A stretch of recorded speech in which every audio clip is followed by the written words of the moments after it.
Okay, so get ready for this. We are diving deep into newspapers from October 1854. Wow. Imagine that. No internet, no social media, just the rustle of these old pages to give us a peek into life back then.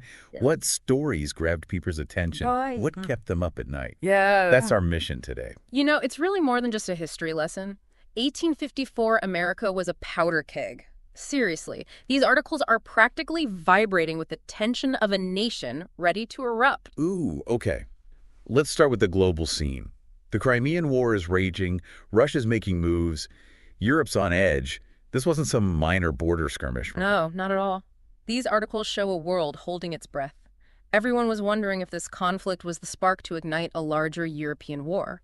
One piece even compares the situation to a powder keg about to explode. Sound familiar? Even back then, global anxieties weren't so different from our own. Oh, it's kind of eerie, these parallels. So across the ocean, things are tense. What about back here in the U.S.? Well, let's just say the pot was already boiling over here. And the heat source? Slavery, of course. One article has this letter to the editor, just leaps off the page. The writer's responding to a pro-slavery piece, and wow, they do not hold back. They're comparing pro-slavery arguments to justifications for pagan practices. Hold up. They actually published that. Right. Talk about a fiery take. Right. It's a stark reminder of how differently slavery was viewed back then. Today, it's unthinkable. But these newspapers show just how fiercely people debated its morality and its legality. Exactly. This letter isn't just some academic argument. You can practically hear the writer's outrage, their frustration with the justifications being used to uphold this horrific institution. It's like a window into the moral struggles of the time, the voices that were fighting for change. So this debate wasn't just theoretical, was it? These articles also mention something called Bleeding Kansas. This sounds ominous. Ominous is right. Kansas was ground zero for the clash between pro-slavery and anti-slavery settlers. It was almost a microcosm of the national divide, a preview of the violence to come that would soon engulf the entire country during the Civil War. Remember, this is just a few years before the war's official start. Wow, so we've got international tensions, a nation on the brink of tearing itself apart over slavery. And then, for a change of pace, we have an oyster scare. Apparently, people were dropping like flies in New York, potentially from bad shellfish. Yeah. This oyster scare is more than just a bizarre anecdote, though. It reveals a lot about food safety in the 1850s. I mean, this was before refrigeration, before modern sanitation. It makes you appreciate how far we've come in terms of public health, right? Wait, hold on. The Opera House is packed while Kansas is bleeding. This tells us something about how people coped with looming crisis, right? Like maybe escapism through art was vital back then? That's a brilliant observation, and these articles show just that. Even amidst the turmoil, life went on. The Academy of Music is hosting Italian opera, a performance of La Traviata with Madame Grist. Imagine the opulent theater, the elaborate costumes, the soaring voices, a world seemingly untouched by the looming crisis. It's like they needed that beauty, that drama, as a counterpoint to the harsh realities of the day. Precisely. And the enduring appeal of works like La Traviata speaks to their universal themes: love, loss, societal pressures. These stories resonate across time and cultures. It reminds us that despite all the differences, we share a common human experience. It's fascinating how these seemingly mundane newspaper clippings, from oyster scares to opera reviews, can reveal so much about a society. Absolutely. And speaking of social dynamics, let's talk about another event these papers mention. A New York City Tract Society meeting focused on missionary work in the Ninth Ward. Now, this might seem like a small local happening, but it actually points to some larger social issues at play. Okay, let's unpack this. The Ninth Ward was known for its poverty and its diverse population. What was the goal of missionary work in that area? Was it purely altruistic? Well, the history of missionary work in America is complex. On the one hand, there was a genuine desire to help the poor and to spread religious teachings. But on the other hand, missionary efforts were sometimes intertwined with paternalistic attitudes and attempts to impose certain cultural norms on marginalized communities. But isn't there a dark side to this help? The sources mention the Ninth Ward specifically. Could this missionary work be a form of social control rather than genuine aid? That's a critical question to consider, and this meeting, with its focus on the Ninth Ward, highlights the social disparities that existed in New York City even back then. Poverty and inequality were just as present then as they are today. It's a reminder that while certain aspects of life have changed drastically, some challenges remain constant. You know what's striking me? We're seeing war fears, this simmering conflict over slavery. Social anxieties. Was 1854 America sleepwalking into civil war? Or were there signs of hope amidst the chaos? What do you think? That's the million-dollar question, isn't it? And that's what we'll try to unpack as we delve deeper into these sources. But one thing is for sure, these articles are more than just historical records. They're whispers from the past urging us to listen closely and learn from the choices, both good and bad. That shaped the course of history. Right. So we've got war, social divides, even fear of food. But that letter writer's courage stands out. It makes you wonder, what seemingly small act of defiance today might echo through history like that voice from 1854? That's a powerful thought. And it's a reminder that even amidst larger forces, individual voices can make a difference. Sometimes a single act of courage can spark a movement, a change that ripples through generations. So for our listeners who are now hooked on 1854, hang tight. We're just getting started. We'll be right back with more from the deep dive. It's easy to get caught up in the big headlines, the wars and political battles. But these newspapers also offer glimpses into the everyday lives of New Yorkers back in 1854. Okay, like what? Fashion trends? Horse-drawn carriage traffic jams? Well, maybe not those specifics, but we get a sense of their concerns and their interests. For example, there are several articles about local elections and community meetings. These weren't just dry political reports. They reveal a vibrant civic life, with people actively engaged in shaping their city. That's cool. So this wasn't all doom and gloom, huh? There's this sense of community, people working together to improve their lives. Exactly. And it reminds us that even in times of uncertainty, even when the world feels like it's falling apart, people find ways to connect, to build community, to focus on the things they can control. We talked about the Crimean War and how it was causing anxiety even across the ocean. But did these newspapers offer any perspectives on the war itself? Like, were people taking sides? That's a great question. And it's fascinating to see how differently war was covered back then. There's no live from the battlefield reporting, no instant updates. Instead, you get these delayed dispatches, often filled with more speculation than hard facts. So like a historical version of the rumor mill. In a way, yes. And you can sense a real hunger for information, and a desire to understand what's happening in this distant conflict and how it might affect them. There are editorials debating the merits of the war, letters from concerned citizens, even poems and songs inspired by the conflict. Wow. So it wasn't just about following the battles. It was about grappling with the human cost of war. The moral questions it raised. Sounds pretty familiar, doesn't it? It does, doesn't it? And it reminds us that certain fundamental questions about the use of force, about the impact of conflict on innocent lives, have been debated for centuries. These anxieties and moral dilemmas, they're part of the human condition, woven into the fabric of history. We keep finding these echoes of the present in these old news stories. It's almost like history is a conversation that keeps going, generation after generation. I couldn't agree more. And one of the most striking things about these 1854 newspapers is how they force us to confront our own assumptions about the past. Like, what do you mean? Well, for example, it's easy to think of the 19th century as a simpler time, less technologically advanced, less connected. But as we've seen, people are grappling with global issues, debating complex social problems, finding ways to stay informed in a world without instant communication. So in a way, they were dealing with their own version of information overload, just without the internet. Exactly. And it makes you wonder, are we really so different from them? Sure, we have smartphones and social media, but the fundamental human need to make sense of the world, to connect with others, to find meaning in the midst of chaos, those things remain constant. It's like we're looking in a mirror, but the reflection is distorted, a bit warped by time. We recognize ourselves in these stories, but there's also this strange sense of distance, of otherness. That's a beautiful way to put it. And that tension, that push and pull between familiarity and difference, that's what makes history so compelling, so thought-provoking.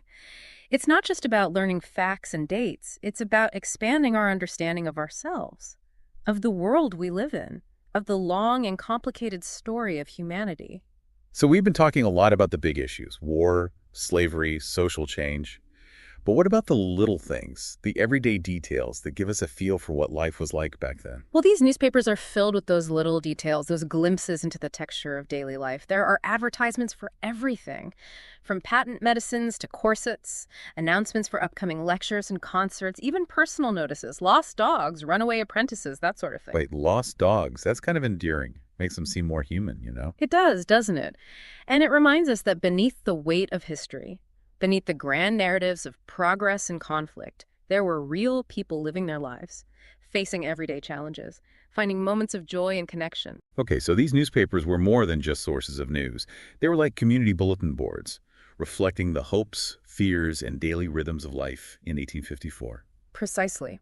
And they offer a valuable reminder. History isn't just about kings and queens, wars and revolutions. It's also about the ordinary people who lived through those times, who shaped their communities, who left behind traces of their lives in these fragile pages. And, speaking of those fragile pages, I'm curious, how did these newspapers even survive all these years? What kind of journey did they take to end up in our hands today?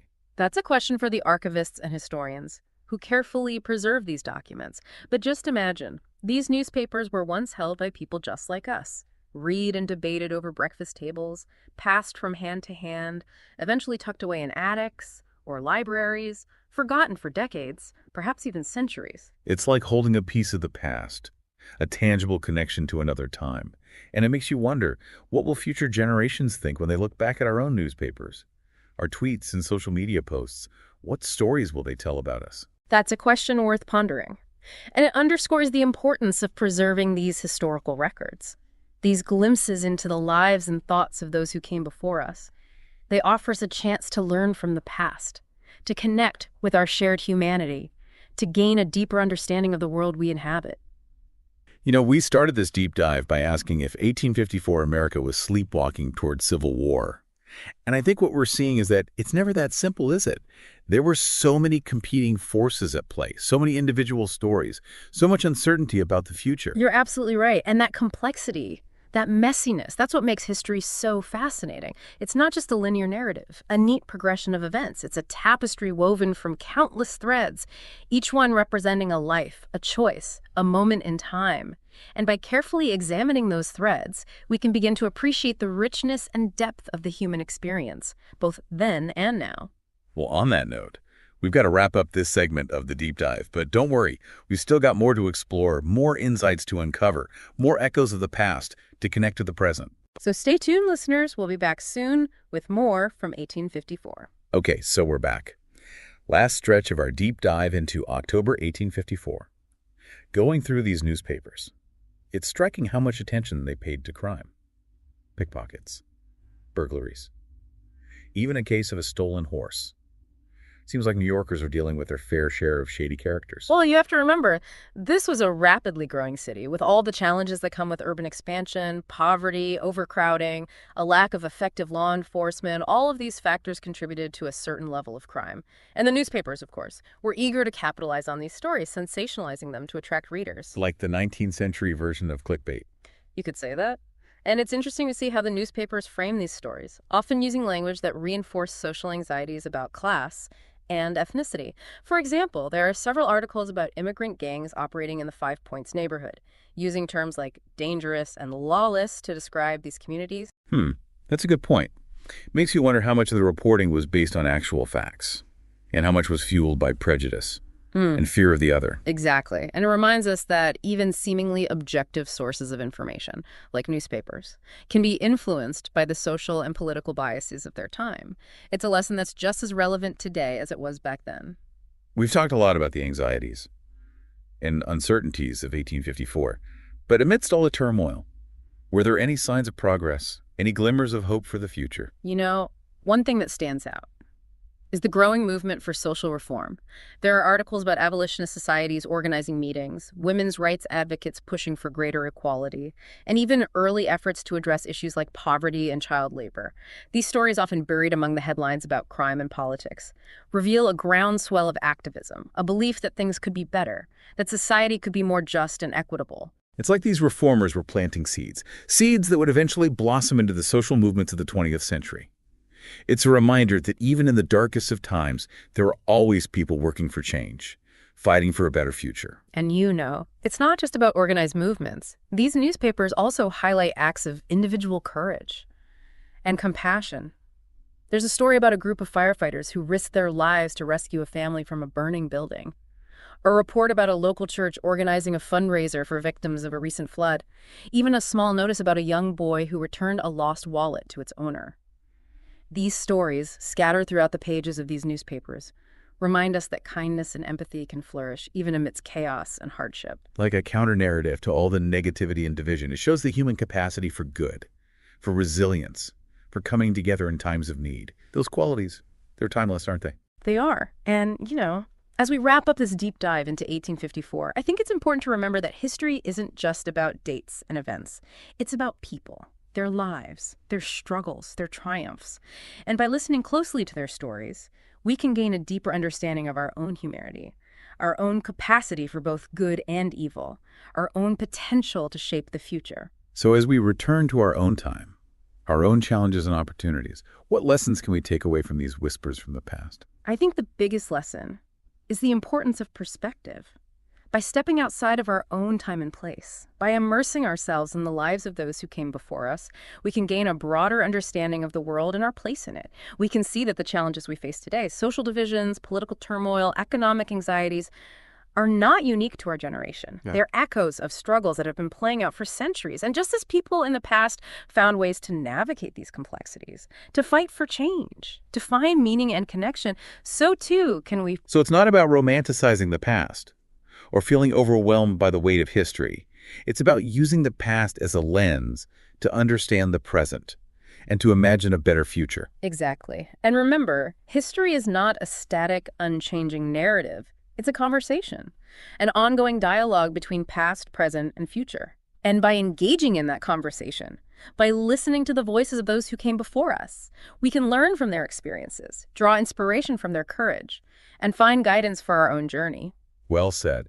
And on that note, we'll wrap up our deep dive into 1854. We hope you've enjoyed this journey through time, and we encourage you to continue exploring the stories that have shaped our world. Until next time, happy diving.